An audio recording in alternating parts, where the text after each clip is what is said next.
cloud. So welcome everyone. You are at the July 8th, 2021 Screening New Opportunities with PTAC Counselor Trena Payton. We're delighted you're here today, and I'm going to go ahead and turn it over to Trena to kick us off.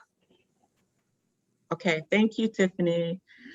Well, I'm so glad that you guys are making a time to attend this session. I really wanted to do this session because in my counseling of clients, I find that when I ask in-depth questions about the types of opportunities they're going after versus the type of opportunities that they feel they're suited for, and as we talk about their strengths and weaknesses, I feel like there's some deltas there, there's some differences there that could benefit from a more formal, structured process of determining what's right for you and your company, and which opportunities are going to get you what you want, which is that next level of growth or that entry into public sector contracting. And the things that I'm talking about here can be used in any platform, whether it's commercial or if you're going after a public sector, it doesn't matter, because a lot of the principles are going to be the same. And really the ultimate that we'll be talking about is how to formalize and put in place a process that works not just for you, even if you're a sole proprietor and you're the only person, but works in larger teams as well. So next slide, first slide, Tiffany. So I want to tell you, or start off by talking a little bit about my background. It'll help orient you to how I got to do this, how I got my company, and the circumstances that led me to putting in place a more structured program for vetting opportunities that came my way. And so my story, I've told this often. I have a government contracting conversation session with the people in Pierce County, and I share my stories with them so they can understand where I'm coming from and see some synergies there, and hopefully I help them avoid some of the potholes that I fell into on my journey of becoming a vendor. So my business was ABN Technologies. I focused in the IT arena, but you know, many of the things that I learn and I share with my clients are universal. At the time when we developed a process for vetting our opportunities, we were actively bidding, actively searching for opportunities.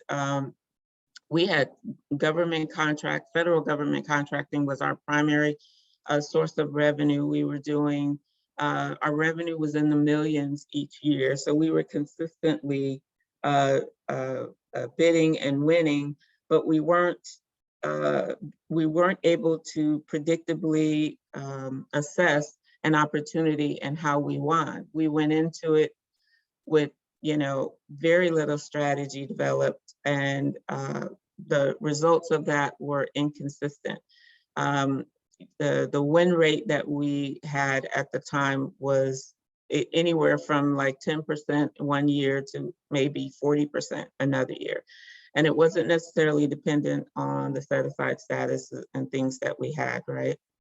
So it was a little frustrating, and especially when we had partners that we brought on board to win opportunities. And then, you know, we'd get to the final hour and then realize that, you know, we have no choice. So, you know, when we got to that point where we needed to actually put in this in place, it was really a game changer for us when we took the time to put that in writing, and when we took the time to actually use it and have it be a determining factor in whether we went after an opportunity or not. And so we did have some content. We had some, focused capability statements that we were able to utilize, and the process of developing those can help a lot in you developing a no-go checklist or a vetting spreadsheet for yourself. We also had a very good inventory of our abilities, which we knew what our core services was and what we were and what we could win and what we couldn't win. We also had some good financials and a good banking relationship. And we knew how much time it was going to take us to do a proposal. So at that point, we had some pre-written materials. There are certain things that you can do, and I know a lot of people will tell you don't pre-write materials, but we had a pre-written management plan because our management plan was not going to change from project to project. We also had pre-written staffing plans and pre-written, technical stuff. So a lot of that helped us and informed us when we went to put together or even modify our vetting spreadsheet. So what I want to do is I want to show you an opportunity that I went after and I did not win. And I want to go over a little bit about, and I think a lot of you might be able to relate to this. When you go after an opportunity, you don't get to where you want to be, which is the winning spot. And then you get the debriefing letter, and the debriefing letter sort of tells you what it is you did wrong. And then you start to sort of unpack all of the reasons why you did not get into the winner's circle. And so one of the larger opportunities that I went after that I want to share with you guys, a debriefing letter, is one that is a prime example of had we done the vetting spreadsheet, had we used it, we had one in place, but I didn't use it on this one for some reason. And that's a whole other story. It probably would have resulted in a different outcome. So if you could go to the next slide and I'll share. Oh, no. Oh, is this the next slide? Oh, I'm sorry. Which opportunities do I bid on? And a lot of the opportunities that you get sent to you should be a good range of things that you could potentially go after, right? You don't want to narrow your opportunities list. It should be, all over the place. And so when you get there and you start to read through those opportunities, one of the things that I know a lot that I considered was, what is the impact of me bidding on all of these opportunities, if I could, right? There's a huge expenditure of resources that whether it's time or money or your the partnerships, the capital you have with partners, a lot of that is should be considerations when you're going into an opportunity. The potential success that you may have in winning. Sometimes you want to bid on something for other reasons, but by and large, you want to win that contract, you want to win that work, or you want to win that position on a contract vehicle. So other consideration is the availability of information that you have. If you only have an RFP that you're looking at, that's not telling you the whole story. It doesn't tell you all of the problem areas that the client may be having that they can't address in a performance work statement, or they can't address in the bid that you're going after. So I'm hoping that I'm assessing the problems that you guys are having, because these are the actual things that a vetting process will be able to help you with. It'll help you identify these areas early on, so the determination that you make is not just a gut feeling, it's really about you sitting down and you making a process out of it and going through that process. So at the end of the day, it is either a check on your gut feeling that this is the right opportunity for you, or it is a warning that you may be skewing your decision based off of something that doesn't really fit all of the goals that you have for your business. I don't know if any of you guys have any questions about that, but really the problems need to be addressed in your vetting process so that you can have a discussion with your team, or you can be objective in your own measure if you're a one-person shop, and the information that you're using in order to decide what opportunities are right for you to bid on. So next slide.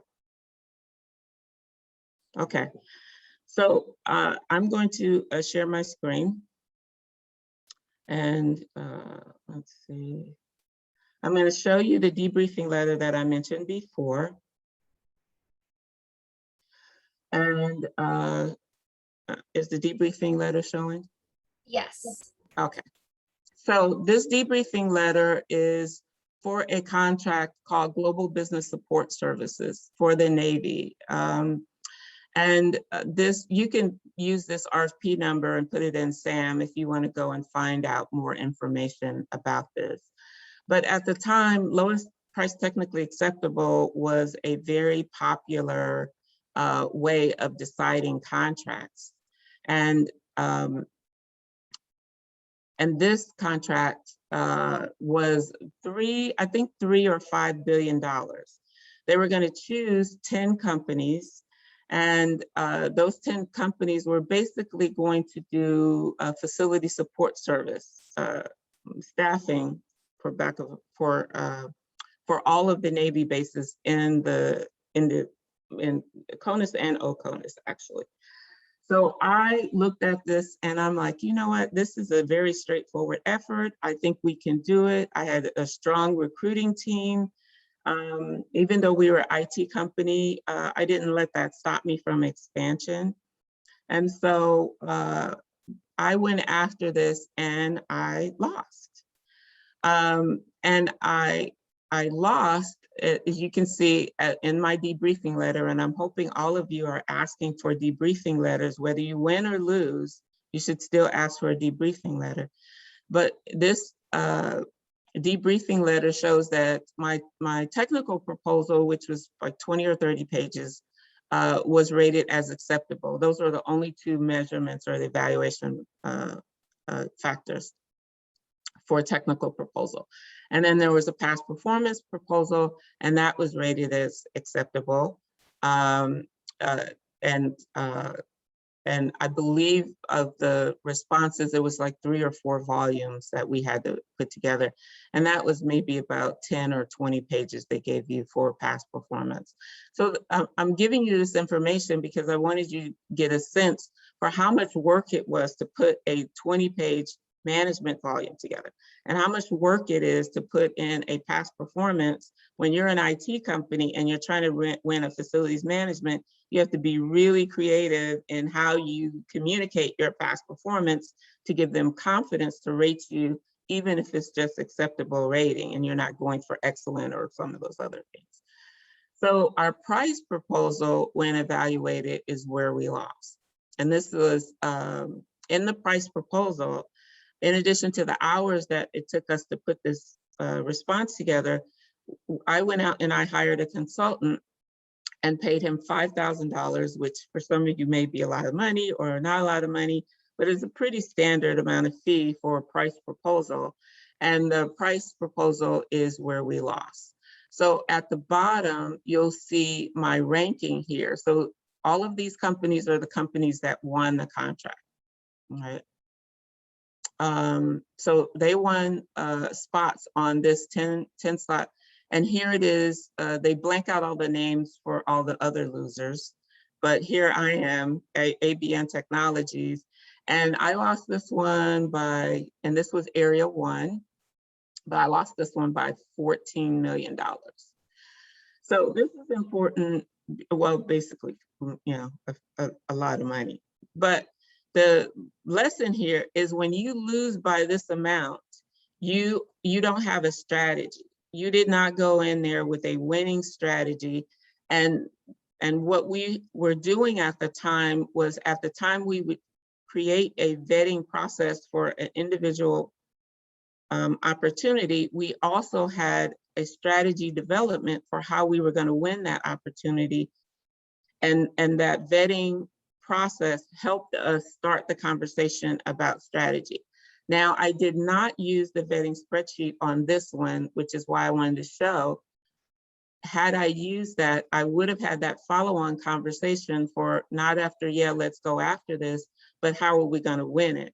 And so it can help springboard the conversation into what kind of strategy are we going to use. I did not have a pricing strategy, and it shows in this debriefing letter. So I had no legs to stand on. I lost based on price on LPTA, and it was legitimate. And so all of them are exactly the same. And these blank lines here are all the other companies that just got blurted out, because that's not information that's available in a debrief. So I wanted to show you this to sort of lay open my failures, and hope that you can maybe relate a little bit, but also know why it's important to vet your opportunities. Every single time there's going to be an expenditure of resources and an expenditure of time for the company. So I'm going to stop sharing and go back to the slide deck. And while we're making this transition, does anyone have any comments or questions? We do want this to be interactive and to be useful to your situation. So if you're comfortable, go ahead and unmute and chime in here.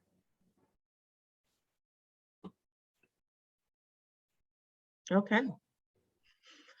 Well, you can put your questions in the chat as we go along. Don't necessarily have to wait till the end. Go ahead and jump in when you have a question. And next slide. So getting started. One of the best things that you can do when you are trying to formalize your process for how you vet opportunities is to build your knowledge based off of what worked for you in the past. You can take past opportunities that you won and ask yourself, why did we win this over our competitors? Or what is it about this that makes us special? And that'll help you sort of make groups of questions, or put questions that are really important to you in an opportunity. And I find that we don't do enough reflection on those opportunities we win, but we obsess over the ones we don't.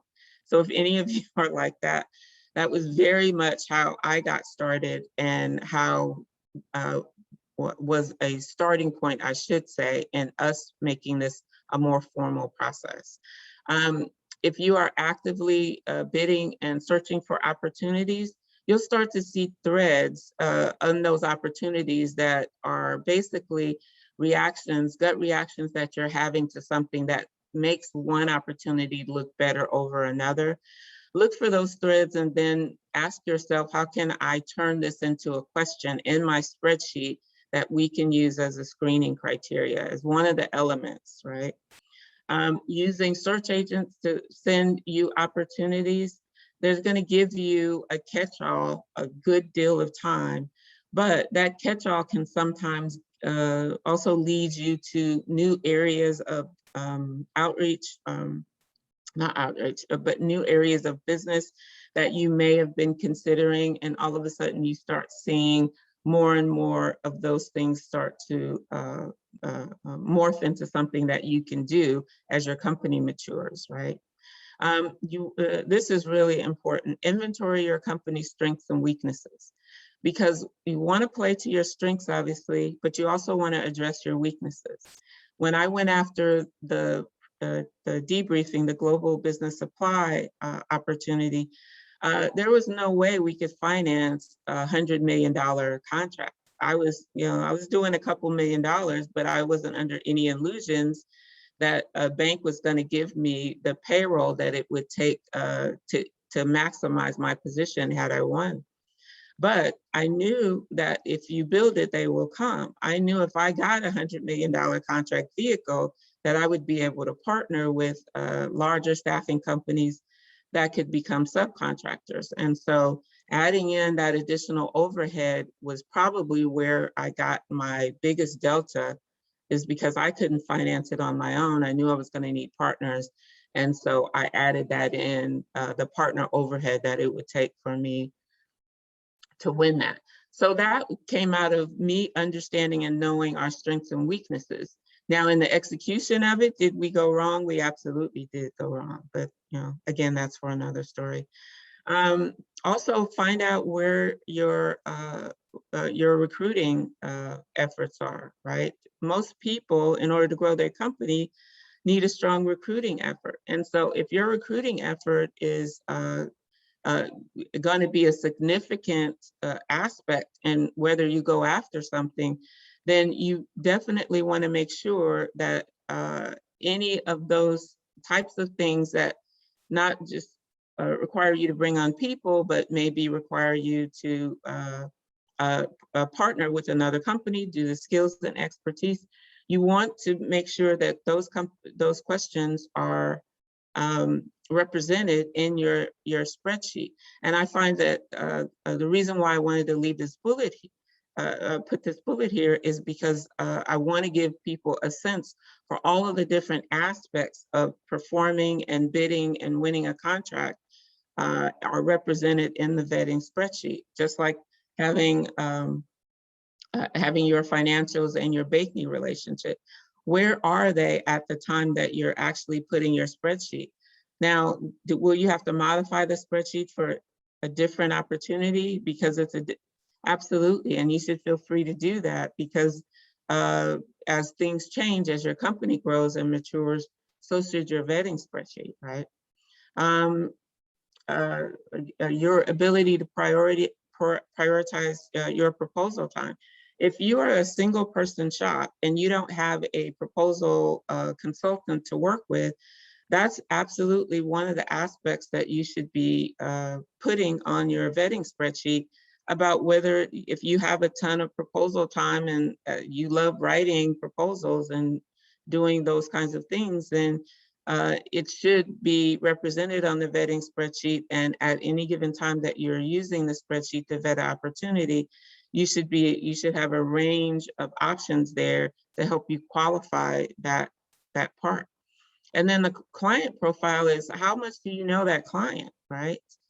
If you know that client very intimately, then that's going to be a win. But if you don't know them, that means that client becomes a business development effort, which takes a lot longer for you to get your name in front of them, for you to be able to market your company so they're comfortable.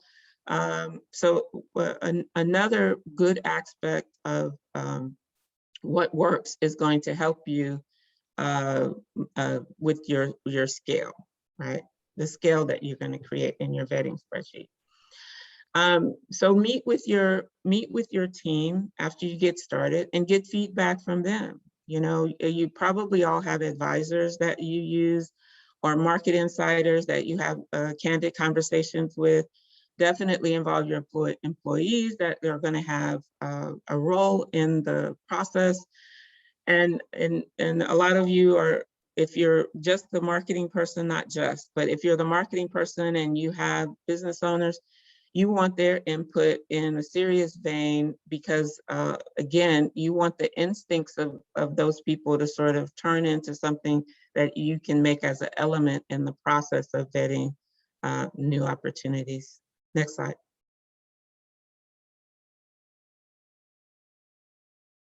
I lost my unmute button. And before we move on to the next slide, Trena, do you mind sharing a little bit more about what you mean by searching agents and give some examples? Linda's asking. Well, how do you get new opportunities sent to you? So a lot of my clients, I recommend that they start with creating search agents in sam.gov, creating search agents in any free programs that are out there that send opportunities to your email box. I do that for my clients. I will send them new opportunities as I get a sense for where their business is, what services they offer. because I'm not a construction contractor. So if you tell me that you do rock crushing and that kind of thing, if I see something with rock crushing, I'm like, is this something that you're interested in? So not just search agents in sam.gov, but other free programs that may send you opportunities. Some companies belong to professional societies and organizations that get search agents sent to them. So for those of you that don't currently have search agents set up based off of that criteria, you can do that for the state and local governments as well. But your counselor, your PTAC counselor, should be able to help you put together your NAICS code keywords agents that will help send opportunities to you in your field daily, weekly, however. PTAC also has the bid matching service, which is the first 30 days is free. I always ask people to sign up for those first 30 days just so they can do marketing. And that basically acts as a search agent where you get opportunities sent to you. I hope that answers that question. Yeah, Linda, feel free to chime in if you'd like more. All right, next slide. Go ahead, Trena. Okay, so getting down into the nitty-gritty of really putting together the best and worst case scenario is the foundation for creating the checklist. The foundation is, what is your best case scenario once you see an opportunity that's sent to you? You're opening it up, you're reading through it. What is it that you're looking through in that first read through that tells you whether it's a good opportunity or not? So developing the best case scenario is really based off of where you are right now.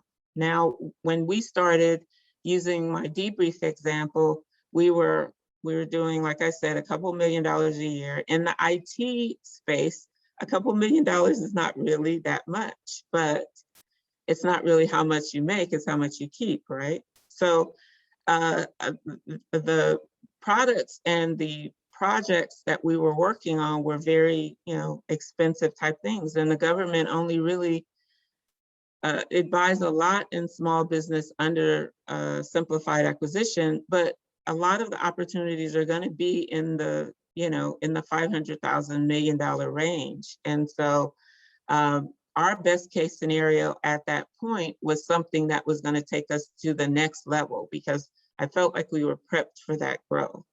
So, so the most compelling opportunity for us was going to be something that was going to super grow our company, leverage our strengths and weaknesses, which we talked about before, and it was going to connect to, certain key things. So in that scenario, we wanted a big contract vehicle, and that's what that was. So in you developing your best case scenario, some of the things that you should consider as best case for you is whether the opportunity meets your mission, vision, values, and goals. There are some contracts. I had one contract that was supporting the Army's drone program. Well, if you open up the newspaper, the drone program was doing, basically killing people in the Middle East. And like, if you have values that run counter to that, you want that represented in your spreadsheet. So you can just pass on that one. It doesn't matter all the other things. If that's a big weighted factor for you, you want to pass on that, right? So the other aspect was, time and resource. We talked about that before, but again, when we made up the previous example that I used, we had the time to do it, and I had the resources to pay somebody an astronomical amount of money, only to fail miserably at a price proposal. But again, that's another story. And clearly, I'm completely over it because I'm not mentioning it that much. So. Clearly, yeah.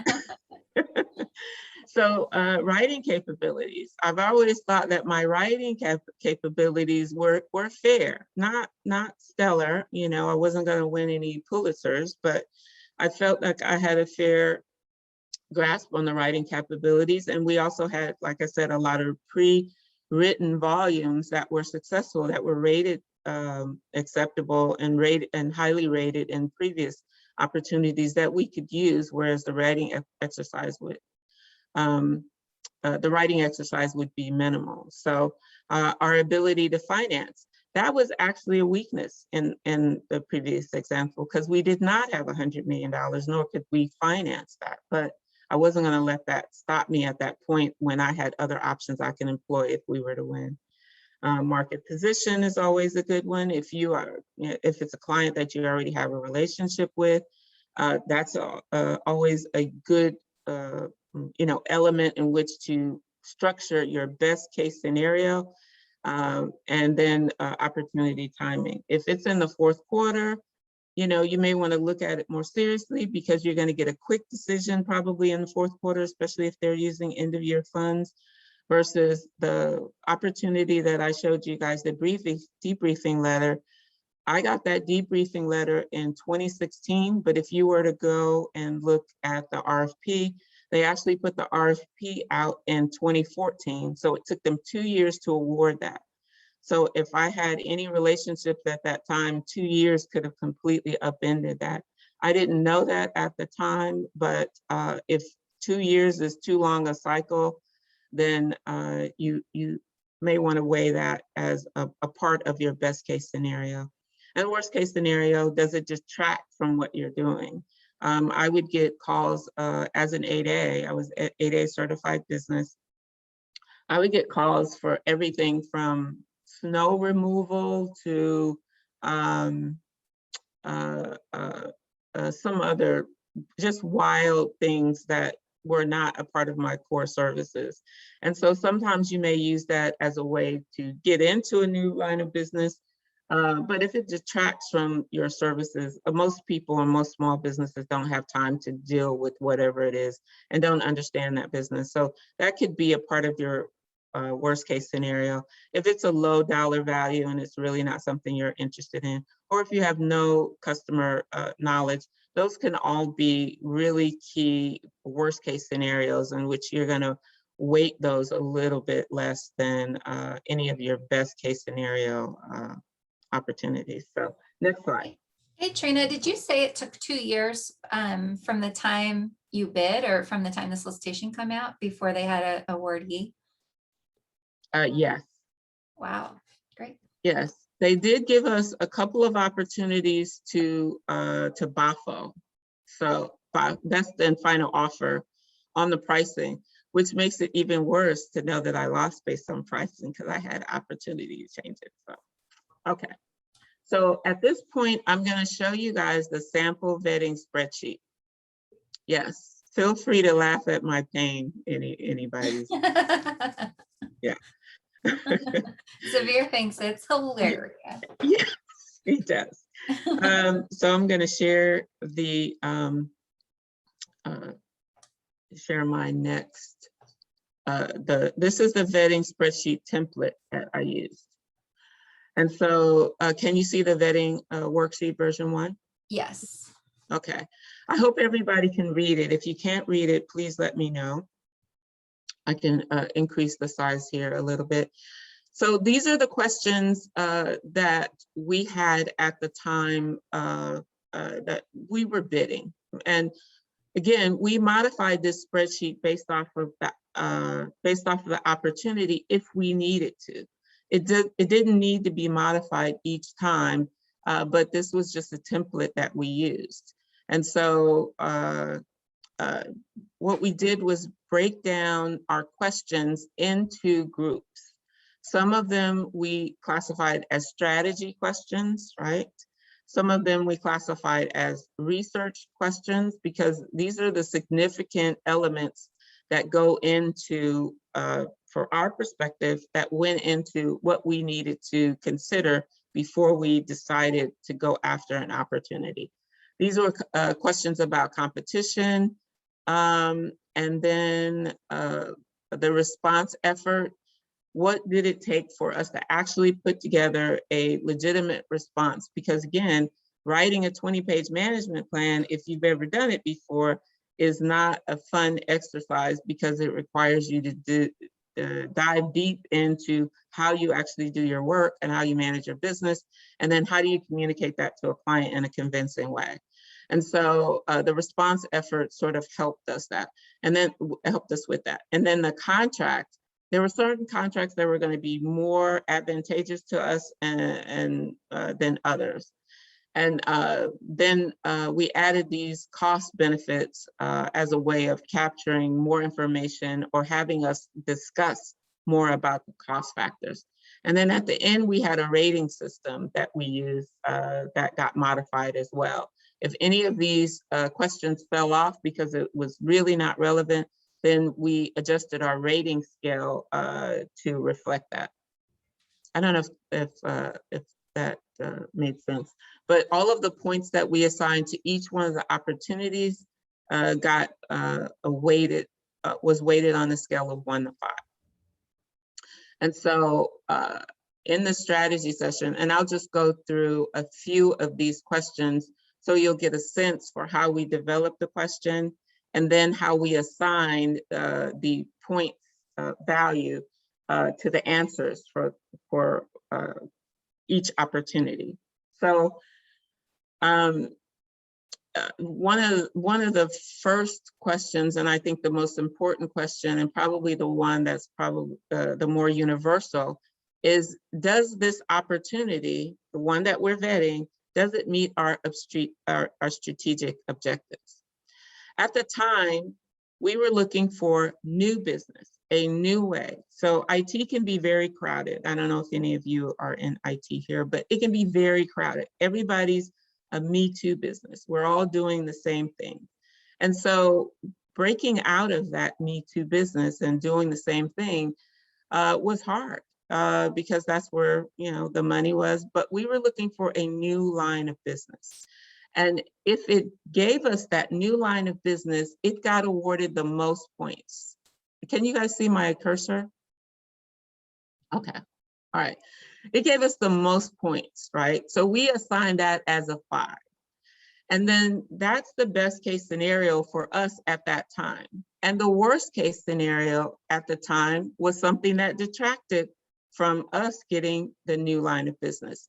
So even if it was something that was another project of something that we were currently doing, if it wasn't a new line of business, then we categorized it as something that detracted from what we were trying to do, which is grow the business at that time.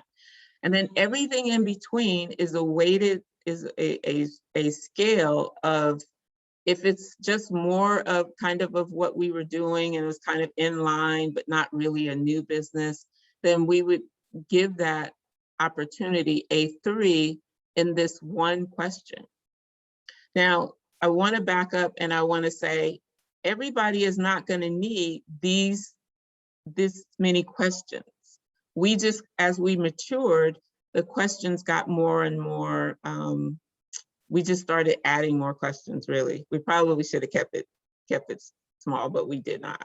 And that probably would have been an adjustment that we should have made. But start with 5 to 7 questions of key elements that you look for in a new opportunity, and use that for a couple iterations before you change anything. And that'll give you time to make a measurement about whether those questions just need to be adjusted, or you need to add more, or you need to subtract more. But this particular question was one of, I thought was the first one we needed to answer before any others. And I'm going to go through and maybe do a few more. At the time, we were an 8A company. So if we are an 8A company, obviously we're going to see if we can do a sole source on any contract opportunity we were looking for. If it was a sole source, then we gave it the most points, or if we thought we could get it set aside as a sole source, we would give it the most points. And then a full and open, that would get the least amount of points, because the burden and the competition level and all things are more difficult when it's open to any company. And then the scale in between was various levels of what we thought was the difference between the two. So, but if you start with the best case scenario and then the worst case scenario, the rest are a little bit easier to fill in. So if it was an 8A competitive, we felt we could do a good job with that. Or if it was a woman or a veteran-owned business set aside, we just, there were a lot of people right now self-certifying at that time as veteran and women-owned business, and it wasn't a big deal. And then if it was a small business set aside, it was just a little bit of a jump up from an open. And that's how we did it. And we did that through every single question that's on this spreadsheet.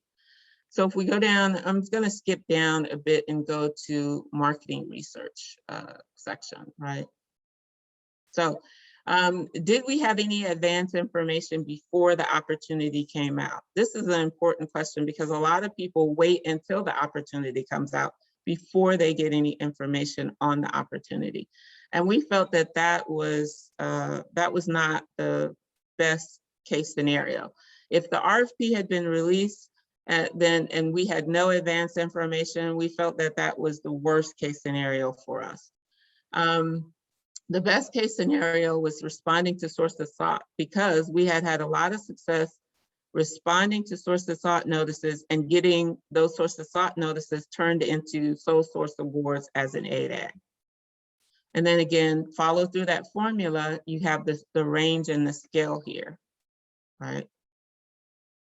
So let's do another marketing question. Have we marketed the opportunity to the project manager? Well, the worst case scenario was we did not know who the project manager was. We didn't know anybody in the program staff. And that was the worst, because then you are basically not necessarily in a beauty contest, but you were in the back of the heap with everybody else, and any incumbent or anybody that had marketed to the project manager, they had a leg up that could be very hard to overcome. But if we had multiple conversations around the project with the project officer at that time, that was the best case scenario for us. Let's see. Let's do a competition one. Staffing one. This is a pretty common one. If we had current staff that could do the work, then that was our best case scenario in the competition.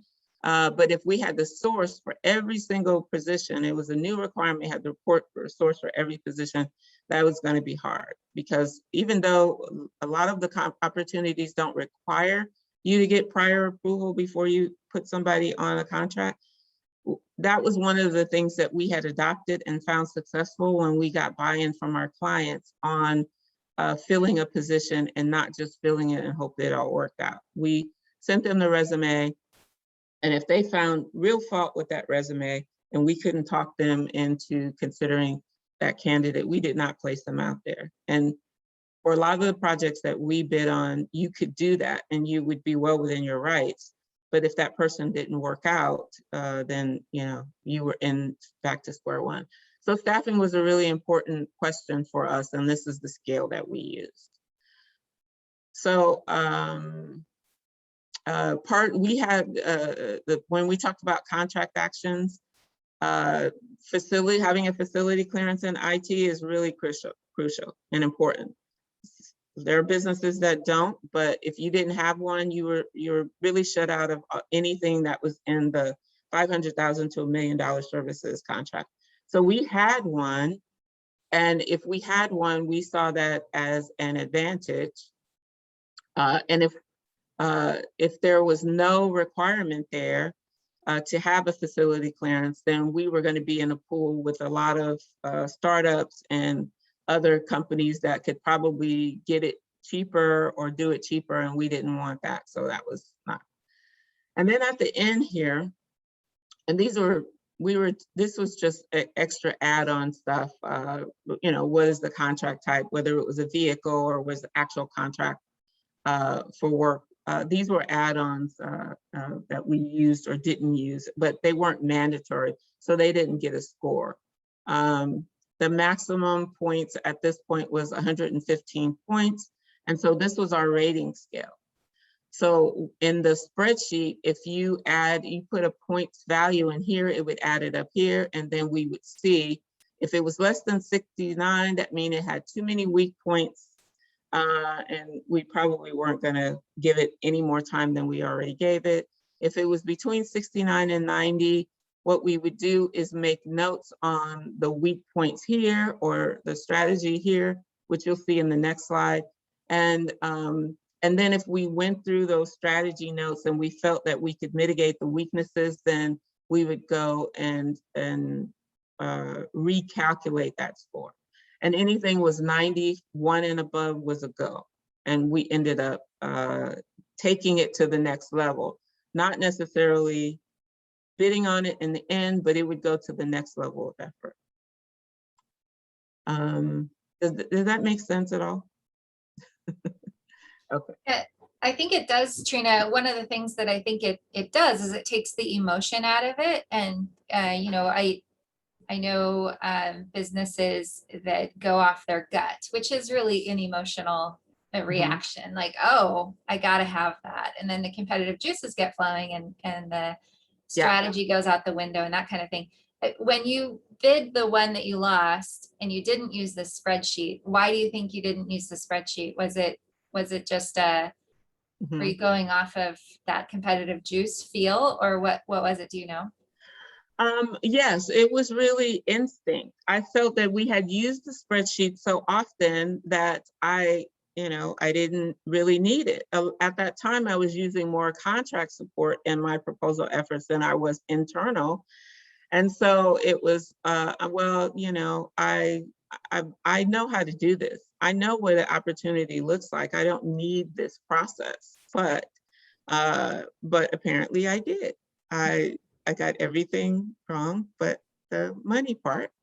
And so that was a hard lesson for a lot of reasons, but it showed me that no matter what it is you think you know, your business is constantly evolving, your perspective is constantly evolving, and having a disciplined process is going to pay off no matter what size you are and no matter whether you're using internal or external. And even if it just serves as a validation of your gut feel, it's worth it just to not expend that much money and resources. Great, thank you. Any questions or comments from the folks on the line today? One other element I wanted to bring up was, so Trina, you're looking at this as the business owner. Mm-hmm. I know Cynthia's on the line as the business developer, which might be willing to take more risk. So I was wondering if for the businesses that are on the line that have a team or multiple people reviewing this, how do you recommend they handle that? Does everyone fill out the form from their own perspective and then you meet and discuss? That's, or is that a question to me? Yeah, I don't see Cynthia unmuting, so there she is. Did you want to comment on that, Cynthia? So our firm uses a capture plan, which is it's similar to this, to make sure that everything is in line. Is this actually something we can win? It starts with actually our principals of the firm, then goes to the project managers, then comes to marketing. Oh, okay. So we've already done a lot of the work prior to a go, no go. But yeah, it's very important to do this. Very important for every proposal, not just federal, but every proposal you go after. Absolutely. I recommend to get healthy opinions and inputs from every aspect of your business. And if you can have, even text can give you a perspective about an opportunity that you may not consider. And again, like Cynthia says, a lot of times the principals will take control of it, but I recommend everybody do it at the same time. We had a go, no go meeting. One of the key persons that I did a lot of my checklist meetings with was my HR. and she was always bringing new perspectives about, okay, maybe we can win this, but if we win it, and at the next opportunity, the completed spreadsheet I'm going to show you guys was the one that we won. And she pointed out that this is a very new field and there's not a lot of qualified people out there. Our recruiting efforts are going to be not just me, pounding the pavement and putting stuff out there. You have to really forage for candidates, and it's going to be hard. And she was right. It took us a while to staff that opportunity.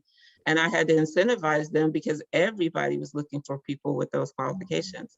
So having a broad range of perspectives early on is the better way to go. It really adds the next level to this whole process. I would imagine too, especially in your industry there, Trena, the technicians that are out in the field might have the customer knowledge, and they might not necessarily always communicate that back up because it might have been a lunchroom conversation about the upcoming project and their need or their pain point. And so checking in with them could be valuable when you get to that section of the vetting sheet. Okay. Absolutely. There could absolutely be a section here that talks about technical aspects, and it would have been, especially when we were doing more project work and less professional services type work. So, yeah. Okay. All right. So I'm going to stop sharing. Oh no, I'm not going to stop sharing. I'm going to go and show you the completed one. So the completed one, this was a contract that we actually won. It was for six staff of 6 IT specialists at Fort Jackson in South Carolina. And it was information assurance at the time. It's what they call cybersecurity now. And so there's nothing classified about this. This is just our internal workings of how we went through the spreadsheet and the spreadsheet process, and what that actual point system looked like, and how that resulted in helping us develop a strategy and helping us actually win the contract. So it was a fourth quarter opportunity. That was one of the things that we considered. But let me just pick a couple of them. So let's do number one, the strategic objectives. Number one was that strategy question, right?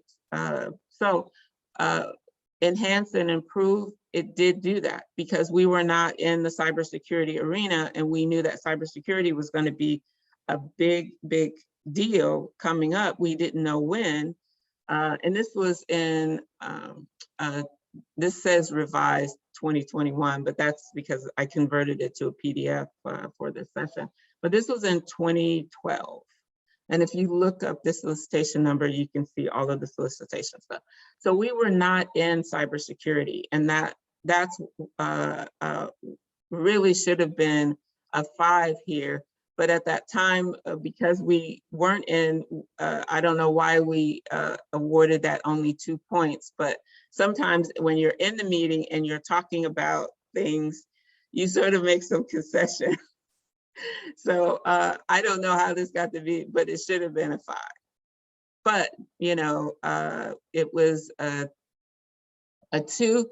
Oh, I see, now I know. This was, when they put this out, this was the first one that we did. And so they put it out as a source to sought, and we tried to get it set aside as an 8A sole source, but they wouldn't do it. They went with a woman-owned business set aside. And they did not have enough information in there about what it was. All they had was, we need 6 IT specialists, and if you can provide the services, put it out there. So when we saw the performance work statement, that's when we knew it was cybersecurity. But this one was done before then, and we updated it later, I think, to add and rearrange the point schedule, which is why you have to do this a couple of times during the process, right? Is you have to make an assessment about whether it still holds up as more information about the opportunity is found. So we add this, we thought it was going to be around $1 million. It turned out to be just under $3 million. So it would have gotten a 5 once we found out what the contract value was. The working relationship with the client, we had a reputation, but our reputation was in our past performance with the Army and not necessarily directly with that client. So we didn't consider that unknown, but or poor, but it certainly wasn't where we wanted it to be. So that's how that got added there. And so I want to point out a couple of these that we have comments on the side. And it says, does it meet our period of performance objectives? We wanted longer term contracts.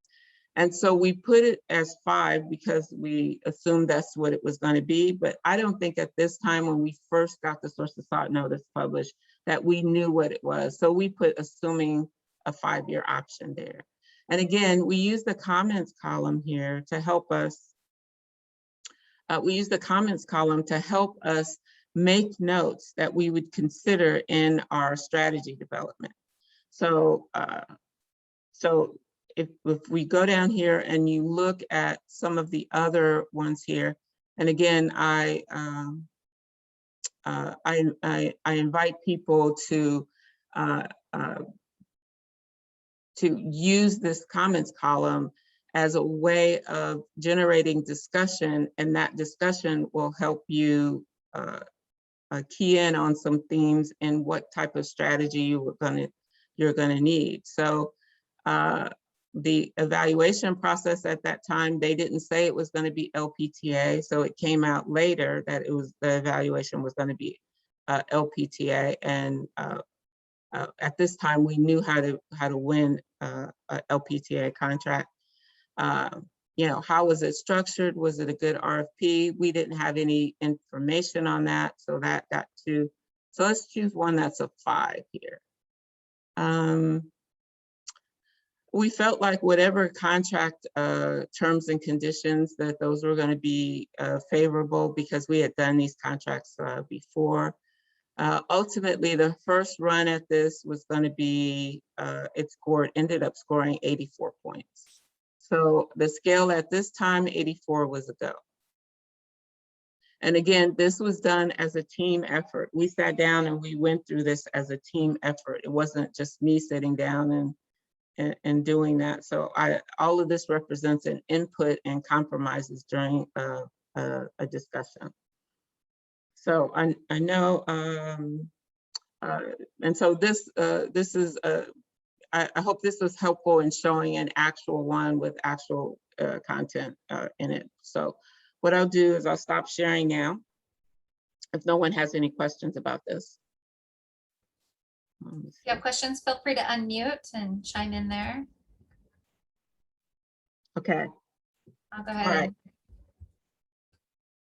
go back here. Okay, so my last slide is really just about best practices, right? Make sure, and we talked about this before, that you're sharing it with the people in your business, that you don't have it, even if you're the proposal manager or the business developer or the marketing person, that you get input from other people and switch that input around as you go through and you redo this at key intervals during the process. It may be a go now, but as things change, you may need to revet it, and it ends up not being a, go. So start small, start with 5 or 7 elements, right? Use basic questions. They don't have to be as involved as the questions here. But make sure that they key in on the best case scenario and the worst case scenario, and you know the difference between it and how to identify those best and worst cases. And update the spreadsheet work regularly. You know, use the debriefing information that you get from your past critical wins and losses, and use that to make sure that you are informing how you vet opportunities in the future. And this is a way of not losing those lessons learned, or not letting those lessons learned go by without them being incorporated into your company processes. So with that, I will, next slide, Tiffany. Talk a little bit about PTAC. I know that's where you guys are really here. So you can hear more about how PTAC provides no cost services to our clients. We are providing you with in-person counseling. We also have training and Govology that presents a wide range of really important topics for people that are doing public sector work. PTAC is funded in part by the Defense Logistics Agency, and the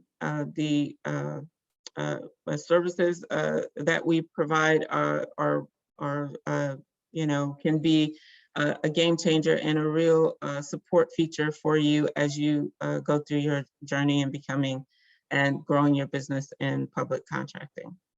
So next slide. Oh, this is just me. If you need to get in contact, you have any questions, reach out to me. What I'm going to do is I'm going to give you, if you can upload the blank template, Tiffany, into the chat for those that need it. The blank template is just this template in an Excel spreadsheet, but all of this information, I'm gonna switch over to that. All of this information is deleted out.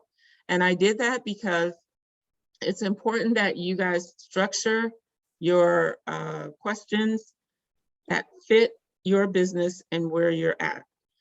If you try to use my questions or just make some changes to my questions, it's not going to be a value add to you, and you will quickly eliminate anything that's not a value add. So if you need help in tailoring that and you want to use my template, the one that has my questions in it and what we use, I will make it available to the PTAC counselors throughout Washington State. And then you can reach out to them and have them use that in your counseling session to help you develop, or at least start you off in developing questions that will help you vet opportunities.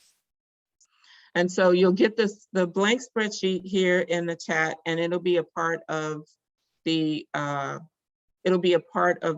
recording, or it'll be on our file section that anybody that's registered for this have access to. Use it to whatever extent you want to. And the counselors will have the one that's completed with the actual questions that we use. And I encourage you to reach out to them and ask them to help you get started using that template. Great, thanks, Trina. This is, I think I'm sharing just a version of what the template looks like, the blank template. I am seeing an error message when I try to upload that to the chat. So if somebody wants to let me know that that worked for them or not, and we'll email it if the chat function is letting me down at this point. Does anyone have any comments or questions for Trina?